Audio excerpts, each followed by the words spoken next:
அளவற்ற அருளாளனும் நிகரற்ற அன்புடையவனுமாகிய அல்லாஹ்வின் பெயரால் துவங்குகிறேன். அப்படி அல்ல, எவர் தீமையை சம்பாதித்து அந்த குற்றம் அவரை சூழ்ந்து கொள்கிறதோ அத்தகையோர் நரகவாசிகளே.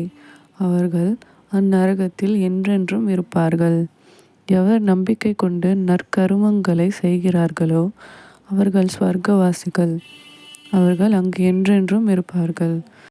இன்னும் நினைவு கூறுங்கள், நாம் யாக்கூப் என்ற இஸ்ராயேல் மக்களிடத்தில் அல்லாஹ்வை தவிர வேறு எவரையும் எதனையும் நீங்கள் வணங்கக்கூடாது. உங்கள் பெற்றோருக்கும் உறவினர்களுக்கும் அனாதைகளுக்கும் மிஸ்கின்களான ஏழைகளுக்கும் நன்மை செய்யுங்கள். மனிதர்களிடம் அழகானதை பேசுங்கள். மேலும் தொழுகையை முறையாக கடைபிடித்து வாருங்கள். ஜக்காத்தையும் ஒழுங்காக கொடுத்து வாருங்கள் என்று உறுதிமொழியை வாங்கினோம். ஆனால் உங்களில் சிலரை தவிர மற்ற யாவரும் உறுதிமொழியை நிறைவேற்றாமல் அதிலிருந்து புரண்டுவிட்டீர்கள். இன்னும் நீங்கள் புறக்கணித்தவர்களாகவே இருக்கிறீர்கள். இன்னும் நினைவு கூறுங்கள், உங்களிடையே இரத்தங்களை சிந்தாதீர்கள். உங்களில் ஒருவர் மற்றவரை தம் வீடுகளை விட்டும் வெளியேற்றாதீர்கள் என்னும் உறுதிமொழியை வாங்கினோம். பின்னர் அதை ஒப்புக்கொண்டீர்கள். அதற்கு நீங்களே சாட்சியாகவும் இருந்தீர்கள். இவ்வாறு உறுதிப்படுத்திய நீங்களே உங்களிடையே கொலை செய்கின்றீர்கள். உங்களிலேயே ஒரு சாரரை அவர்களுடைய வீடுகளிலிருந்து வெளியேற்றுகிறீர்கள். அவர்கள் மீது அக்கிரமம் புரியவும் பகைமை கொள்ளவும் அவர்களின் விரோதிகளுக்கு உதவி செய்கிறீர்கள். வெளியேற்றப்பட்டவர்கள் இவ்விரோதிகளிடம் சிக்கி கைதிகளாக உங்களிடம் வந்தால் அப்பொழுது மட்டும் பழிப்புக்கு அஞ்சி நஷ்ட ஈடு பெற்றுக்கொண்டு அவர்களை விடுதலை செய்து விடுகிறீர்கள். ஆனால் அவர்களை வீடுகளை விட்டு வெளியேற்றுவது உங்கள் மீது ஹராமான தடுக்கப்பட்ட செயலாகும். அப்படியென்றால் நீங்கள் வேதத்தில் சிலதை நம்பி சிலதை மறுக்கிறீர்களா? எனவே உங்களில் இவ்வகையில் செயல்படுகிறவர்களுக்கு இவ்வுலக வாழ்வில் இழிவை தவிர வேறு கூலி எதுவும் கிடைக்காது. மறுமை கியாம நாளிலோ அவர்கள் மிக கடுமையான வேதனையின் பால் மீட்டப்படுவார்கள். இன்னும் நீங்கள் செய்து வருவது அல்லாஹ் கவனிக்காமல் இல்லை.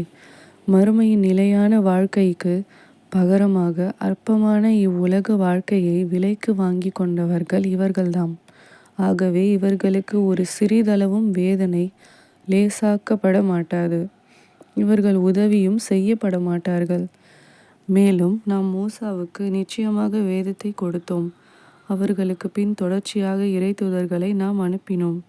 இன்னும் மரியமின் குமாரர் ஈசாவுக்கு தெளிவான அத்தாட்சிகளை கொடுத்து ரூஹுல் குதூசி என்னும் பரிசுத்த ஆத்மாவை அவருக்கு வலுவூட்டினோம்.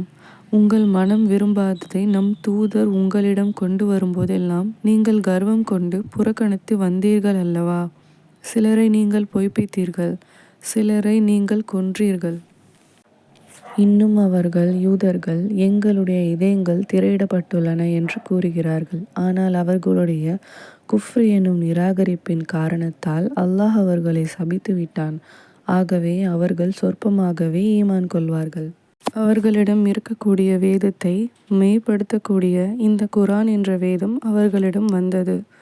இந்த குரான் வருவதற்கு முன் காஃபிர்களை வெற்றி கொள்வதற்காக இந்த குரான் மூலமே அல்லாஹ்விடம் வேண்டிக் கொண்டிருந்தார்கள். இவ்வாறு முன்பே அவர்கள் அறிந்து வைத்திருந்த வேதமானது அவர்களிடம் வந்தபோது அதை நிராகரிக்கின்றார்கள். இப்படி நிராகரிப்போர் மீது அல்லாஹ்வின் சாபம் இருக்கிறது. தன் அடியார்களில் தான் நாடியவர் மீது தன் அருட்கொடையை அல்லாஹ் அருளியதற்காக பொறாமைப்பட்டு அல்லாஹ் அருளியதையே நிராகரித்து தங்கள் ஆத்மாக்களை விற்று அவர்கள் பெற்றுக்கொண்டது மிகவும் கெட்டதாகும். இதனால் அவர்கள் இறைவனுடைய கோபத்திற்கு மேல் கோபத்திற்கு ஆளாகிவிட்டார்கள். இத்தகைய காஃபிர்களுக்கு இழிவான வேதனைகள் உண்டு.